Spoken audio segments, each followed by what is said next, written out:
BBC news ডেস্কে আপনাকে স্বাগত। শুরুতেই সংবাদ শিরোনাম, পর বিস্তারিত।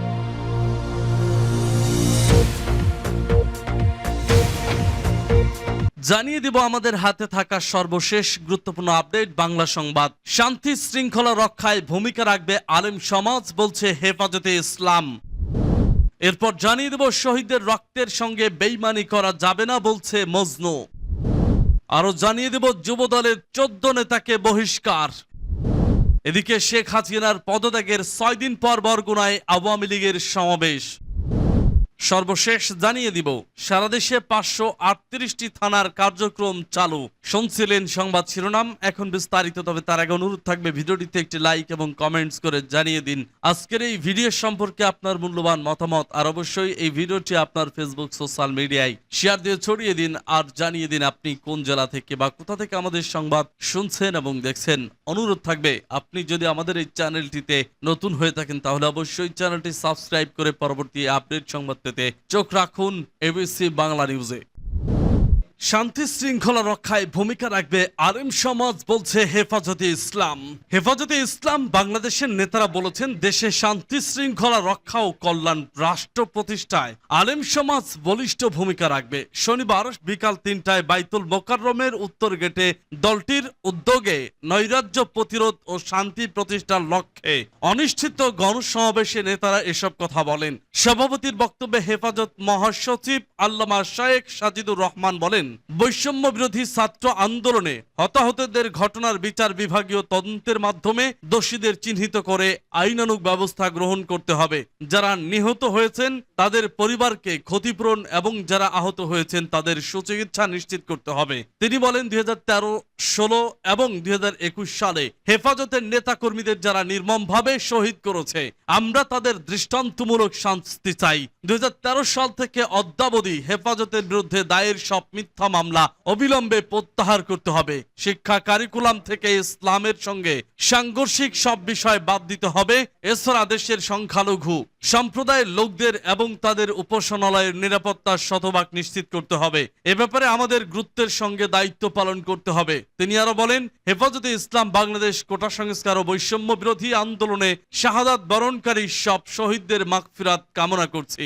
আহতদের সুচিকিৎসায় সরকার ইতিমধ্যে যে ব্যবস্থা নিয়েছে তাতে সন্তোষ প্রকাশ করেছে এবং এই ধারা অব্যাহত রাখার জন্য সরকারের প্রতি আহ্বান জানাচ্ছে। সে সঙ্গে তাদের সহযোগিতায় এগিয়ে আসার জন্য হেফাজতের নেতাকর্মী, আলেম সমাজ ও দেশবাসীর প্রতি আহ্বান জানাচ্ছি। এ বিষয়ে কেন্দ্রীয়ভাবে জোরালো পদক্ষেপ নেওয়া হয়েছে। সে সঙ্গে হেফাজতে ইসলামের সব শাখা কমিটিকে সাধ্যমতো ভূমিকা রাখারও নির্দেশনা প্রদান করছে। নৈরাজ্য প্রতিরোধ ও শান্তি প্রতিষ্ঠার লক্ষ্যে আয়োজিত গণসমাবেশ থেকে হেফাজতে ইসলাম বাংলাদেশের পক্ষ থেকে বিশেষ ঘোষণা পাঠ করেন হেফাজতে নায়েবে আমির মাওলানা মাহফুজুল হক। এ সময় মাওলানা আজিজুল হক ইসলামাবাদী, মাওলানা আতাউল্লাহ আমিনী ও মুফতি কেফায়েতুল্লাহ আজহারির সঞ্চালনায় আরো বক্তব্য দেন মাওলানা আব্দুল হামিদ পীর সাহেব মধুপুর, ডক্টর আহমদ আব্দুল কাদের, মাওলানা জুনায়েদ আল হাবিব, মাওলানা মহিউদ্দিন রাব্বানী, মাওলানা আহমদ আলী কাসেমি, মাওলানা মামুনুল হক, মাওলানা খালেদ সাইফুল্লাহ আইয়ুবী, মুফতি শাখাওয়াত হুসাইন রাজি, মাওলানা খুরশিদ আলম কাসেমি, মাওলানা আব্দুল কাইয়ুম সুবহানী, মাওলানা জহুরুল্লাহ ইসলাম, মাওলানা ফজলুল করিম কাসেমি, মুফতি বশিরুল্লাহ, মাওলানা জালালউদ্দিন আহমদ, মুফতি জাকির হোসেন কাসেমি, মুফতি কামাল উদ্দিন, মুফতি মাসউদুল করিম, মাওলানা গাজী ইয়াকুব, মাওলানা সানাউল্লাহ মাহমুদী, মুফতি নূর হুসাইন নুরি, মুফতি জাবের কাসেমি, মাওলানা জাকির হুসাইন কাসেমি, মুফতি রেজাউল করিম আবরার, মাওলানা ইনামুল হক মুসা, মাওলানা শামসুল ইসলাম জেলানি সহ কেন্দ্রীয় মহানগর নেতা। শহীদদের রক্তের সঙ্গে বেইমানি করা যাবে না, বলছে মজনু। ঢাকা মহানগর দক্ষিণ বিএনপির আহ্বায়ক রফিকুল আলম মজনু বলেছেন, লাখো শহীদের রক্তের বিনিময়ে এদেশ স্বাধীন হয়েছে। ছাত্র জনতার জীবনের বিনিময়ে আওয়ামী শাসকের পতন ঘটেছে। শহীদের রক্তের সঙ্গে বেইমানি করা যাবে না। যে গণতন্ত্র পুনরুদ্ধার করা হয়েছে তাকে প্রাতিষ্ঠানিক রূপ দিতে হবে। শনিবার দুপুরে রাজধানীর বাংলা মোটরে আতঙ্কিত নাগরিকদের স্বস্তি ফিরিয়ে আনতে বিএনপির ভারপ্রাপ্ত চেয়ারম্যান তারেক রহমানের নির্দেশে বাংলাদেশে বিভিন্ন ব্যবসায়ী এবং জনসাধারণের উদ্দেশ্যে বক্তব্যকালে তিনি এসব কথা বলেন। মজনু বলেন, দেশের জনগণ যাতে গণতন্ত্রের সুফল ভোগ করতে পারে সে চেষ্টা আমাদের করতে হবে। সুযোগ সন্ধানীরা অনেক ব্যবসা প্রতিষ্ঠানে হামলা চালিয়েছে। আমরা সবার উদ্দেশ্যে বলতে চাই, আপনারা অতীতে যেভাবে ব্যবসা পরিচালনা করে আসছিলেন সেভাবে এখনো পরিচালনা করুন। যদি বিএনপির কোনো নেতাকর্মীও হামলা চালাতে আসে তাদের প্রতিহত করুন। তারেক রহমানের নির্দেশ পুরো দেশকে দখলমুক্ত করতে হবে। তিনি বলেন, সবাইকে সরকারকে সহযোগিতা করতে হবে, আইন শৃঙ্খলা বাহিনীকে সহযোগিতা করতে হবে, সবাই মিলে ঐক্যবদ্ধ বাংলাদেশ গড়ে তুলতে হবে। মজনু বলেন যে গণতন্ত্রের জন্য শহীদ জিয়া নিহত হয়েছেন, খালেদা জিয়া বন্দী হয়েছেন, তারেক রহমান দেশান্তরী হয়েছেন, সে গণতন্ত্রকে নস্যাৎ করা যাবে না। ব্যবসায়ীদের অনুরোধ করব, চাঁদাবাজদের প্রতিহত করুন, তবে আইন নিজের হাতে তুলে নেবেন না, আইন শৃঙ্খলা বাহিনীর হাতে তুলে দিবেন। এ সময় বিএনপির কেন্দ্রীয় নির্বাহী কমিটির সদস্য এবং ঢাকা মহানগর দক্ষিণের সমন্বয়ক শেখ রবিউল আলম রবি, স্বেচ্ছাসেবক দলের সভাপতি এস.এম. জিলানী, কৃষক দলের সাধারণ সম্পাদক শহীদুল ইসলাম বাবুল প্রমুখ বক্তব্য দেন। যুব দলের 14 নেতাকে বহিষ্কার। দলীয় শৃঙ্খলা পরিপন্থী কর্মকাণ্ডে জড়িত থাকার সুস্পষ্ট অভিযোগে জাতীয়তাবাদী যুব দলের বিভিন্ন শাখার 14 নেতাকে প্রাথমিক সদস্য সহ দলীয় পদ থেকে বহিষ্কার করা হয়েছে। যুব দলের কেন্দ্রীয় সভাপতি আব্দুল মোনায়েম মুন্না ও সাধারণ সম্পাদক মোহাম্মদ নুরুল ইসলাম নয়ন ইতিমধ্যে এই সিদ্ধান্ত কার্যকর করেছেন। শুক্রবার রাতে যুব দলের দপ্তর সম্পাদক এম.এন. ইসলাম সোহেল স্বাক্ষরিত এক সংবাদ বিজ্ঞপ্তিতে বহিষ্কারের এ তথ্য জানানো হয়েছে। বহিষ্কৃতরা হলেন যুবদল ঢাকা মহানগর দক্ষিণের গান্ডারিয়া থানার সাবেক সভাপতি শফিকুল ইসলাম নয়ন, মাগুরা জেলার সদর উপজেলা সদস্য সচিব সাকিব মাহমুদ মানিক, চট্টগ্রাম মহানগর যুবদলের সহ সভাপতি নাসিম চৌধুরী ও জাহিদ হোসেন বাবু, নোয়াখালী জেলার সুবর্ণচর উপজেলার আহ্বায়ক বেলাল হোসেন সুমন চাটখিল, উপজেলার সদস্য সচিব বেলায়েত হোসেন শামীম, নরসিংদী জেলা যুবদলের যুগ্ম সাধারণ সম্পাদক ইব্রাহিম খলিল সেন্টু, গাজীপুর মহানগর যুবদলের সিনিয়র যুগ্ম আহ্বায়ক ইমরান রেজা, বাসন থানার আহ্বায়ক মনিরুজ্জামান মনির, গাজীপুর জেলার শ্রীপুর উপজেলার সদস্য সচিব মাইদুর রহমান খান সজীব, ঝালকাঠি জেলা যুবদলের আহ্বায়ক মোহাম্মদ শামীম তালুকদার ও নওলছিটি উপজেলার সদস্য সচিব পলাশ সজ্জন, ঝিনাইদহ জেলার সাংগঠনিক সম্পাদক মোহাম্মদ মোশতাক ও যুগ্ম সাধারণ সম্পাদক শাহ ইমরান। শেখ হাসিনার পদত্যাগের 6 দিন পর বরগুনায় আওয়ামী লীগের সমাবেশ। বঙ্গবন্ধু কন্যা ও সাবেক প্রধানমন্ত্রী শেখ হাসিনার পদত্যাগ ও দেশ ত্যাগের 6 দিন পর বরগুনা জেলা আওয়ামী লীগ বিক্ষোভ মিছিল ও সমাবেশ করেছে।